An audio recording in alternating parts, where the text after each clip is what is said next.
देश के प्रथम प्रधानमंत्री भारत रत्न जवाहरलाल नेहरू की पुण्यतिथि श्यामधर स्मारक कठौता में पूर्वांचल राज्य सर्वदलीय मंच के अध्यक्ष कांग्रेस के वरिष्ठ नेता विनोद श्यामधर की अध्यक्षता में मनाई गई। इस दौरान पंडित नेहरू को श्रद्धांजलि अर्पित करते हुए क्या कुछ कहा है विनोद श्यामधर ने, देखिए काशी सदन से मिथिलेश द्विवेदी की लाइव रिपोर्ट। नमस्कार, बीएनएन में आपका स्वागत है। मैं हूं मिथिलेश द्विवेदी।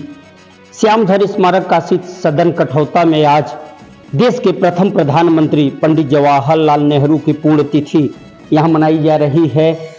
कांग्रेस के वरिष्ठ नेता, गरीबों के भाई और पूर्वांचल राज्य सर्वदलीय मंच के अध्यक्ष विनोद श्यामधर जी, कांग्रेस के जिला उपाध्यक्ष सुरेश चंद उपाध्याय समेत तमाम लोगों की यहां मौजूदगी है।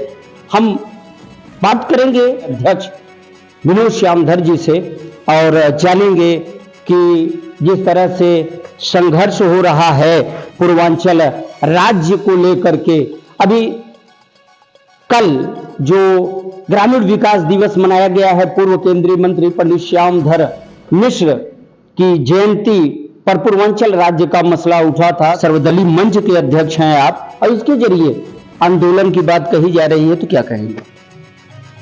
कहूँगा यही कि ये बात हमारे पिताजी को ने कहा था कि अगर आपने पूर्वांचल राज्य बनाना है तो बहुत संघर्ष करना होगा।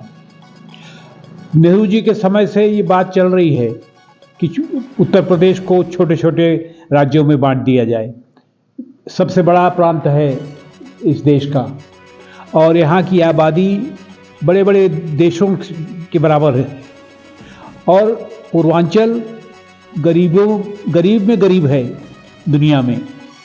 तो अगर हमें गरीबी कम करनी है तो जैसे और छोटे छोटे राज्य बने हुए हैं उस तरह पूर्वांचल को भी छोटा बनाना पड़ेगा और इसको 4 भागों में बांटा जाए, तो जाकर के प्रशासन की दृष्टि से, राजनीति की दृष्टि से कुछ नहीं, प्रशासन की दृष्टि से ये पैसा ही होगा। जैसे आपका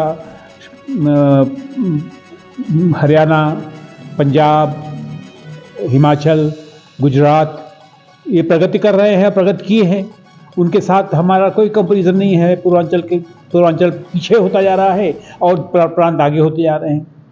तो आज ये पंडित जी के पुण्यतिथि पर उनसे हम आशीर्वाद चाहते हैं सब मिलकर के कि गरीबों का उत्थान के लिए, गरीबी से लोग जो जूझ रहे हैं इस प्रांत में, उनको उनके उत्थान के लिए हमें एक पूर्वांचल राज्य बनाने का हमारा जो सपना है, पंडित श्यामधर मिश्र का जो सपना है वो पूरा हो, ऐसा हम आशीर्वाद चाहते हैं पंडित नेहरू से आज के दिन। तो ये थे गरीबों के भाई। क्या कहेंगे सुरेश जी, पूर्वांचल राज्य के लिए अब संघर्ष का समय आ गया है?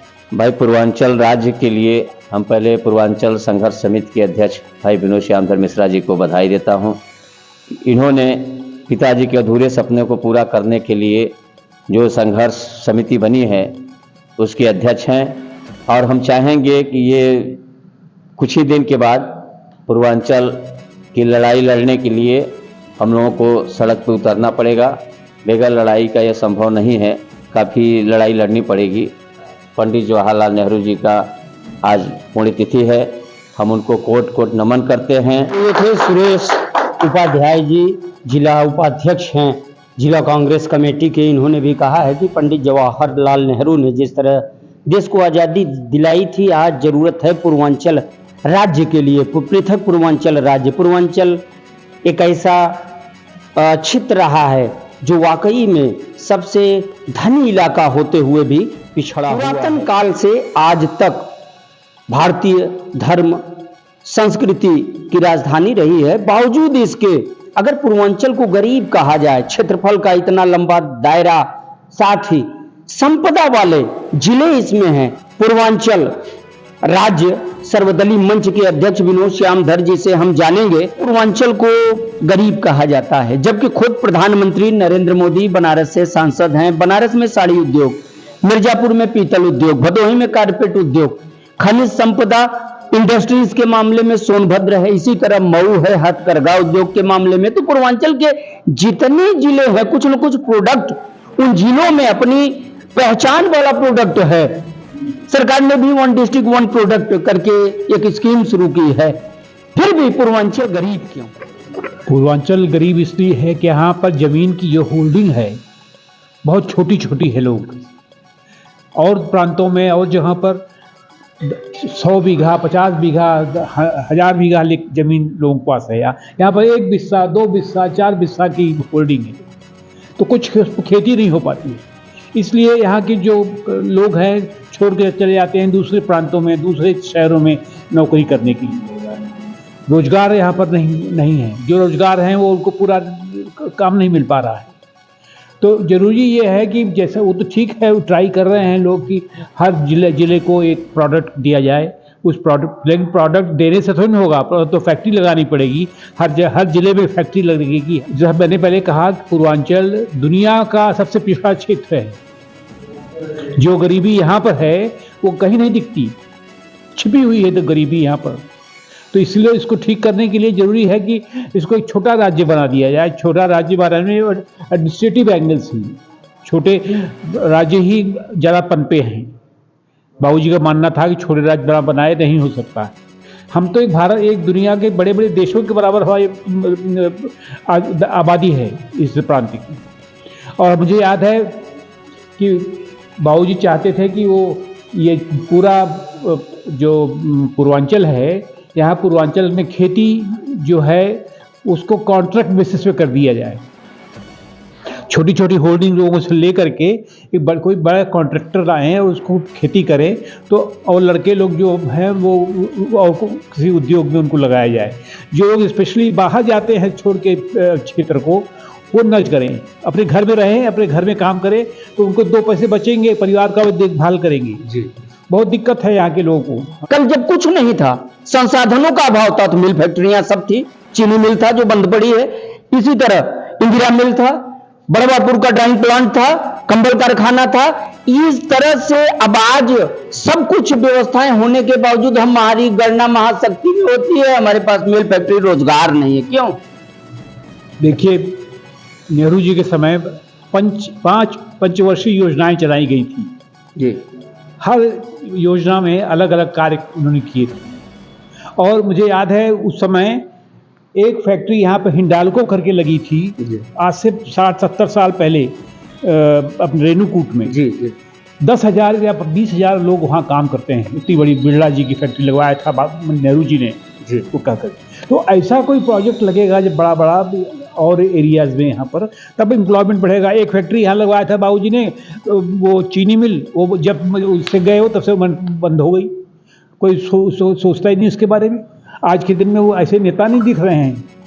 नेहरू तो बहुत बड़े नेता थे, देश के ही नहीं पूरी दुनिया के। जो तब बना था उसी का अभी नकल भी किया जाए तो बहुत बहुत धन्यवाद। तो ये थे विनोद श्यामधर जी, जिन्होंने कहा है कि वाकई में छोटी छोटी फैक्ट्रियों के जरिए रोजगार दिए जा सकते हैं। बड़ी बात जो इन्होंने कही है कि तब के ज़माने में एक से बढ़ के एक नेता हुआ करते थे। तमाम नेताओं के नाम भी उन्होंने बताए। इन नेताओं में मैं एक नाम का जिक्र अवश्य करना चाहूँगा, पंडित श्यामधर मिश्रा, जिनकी सोच, जिनका सपना और जिनके कार्य करने की शैली बहुत ही अलग थी। आपको बता दें, अगर औराई चीनी मिल को भदोही में स्थापित कराने का संपूर्ण श्रेय पंडित श्यामधर मिश्रा को जाता है, तो उनके बाद की उनसे जुड़ी हुई एक याद को और बताना चाहूँगा, ताज़ा करना चाहूँगा कि जीते जी पंडित जी ने जीते जी चीनी मिल को बंद नहीं होने दिया और पंडित जी के देहावसान के बाद ही औराई चीनी मिल बंद हो पाई थी। जीते जी बंद नहीं होने दिया।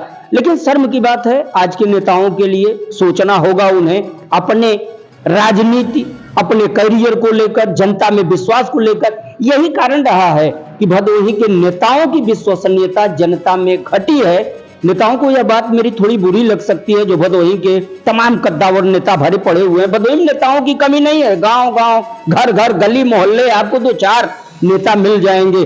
लेकिन नाम के नेता, नेताजी कह दीजिए तो चिढ़ जाएंगे। तब के नेता में नेताजी सुभाष चंद्र बोस को कहा जाता था। कुछ समय पहले नेताजी का संबोधन मुलायम सिंह यादव को भी मिला था। इन लोगों ने जमीन से संघर्ष किया और आज की तारीख में नेताओं को खासतौर से भदोही के नेताओं को सोचना होगा, उनको आत्ममंथन करना होगा कि कम से कम नई मिलें नहीं लगवा पाए तो जो बंद पड़े हैं मिल फैक्ट्रियां उनको चालू कराएं, मुख्यमंत्री और प्रधानमंत्री के स्तर से यहां रोजगार विकसित करें, तभी इस क्षेत्र का, यहां की जनता का और स्वयंभू नेताओं और उनके राजनीतिक करियर का भी भला हो सकता है। तो फिर मिलेंगे इसी तरह की एक और बड़ी खबर के साथ और बताएंगे कि भदोही के उद्योग जगत की दुर्दशा के पीछे आखिर मुख्य कारण क्या है। लोकसभा चुनाव का परिणाम 4 तारीख को आएगा। गांव में किस तरह से गुणागणित लग रहा है, इन मसलों पे चर्चा करेंगे अगली खबर आमना सामना में। तब तक के लिए दीजिए इजाजत, नमस्कार।